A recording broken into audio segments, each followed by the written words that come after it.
గంగమ్మ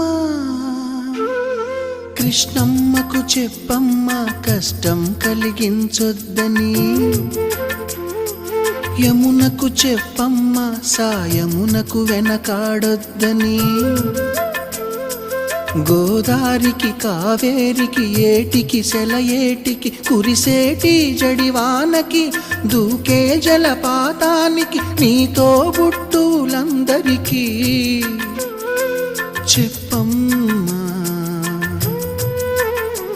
మా గంగమ్మ. జీవనదివిగా ఒక మోక్షనిధివిగా పండ్లు పూలు పసుపుల పారాణి రాణిగా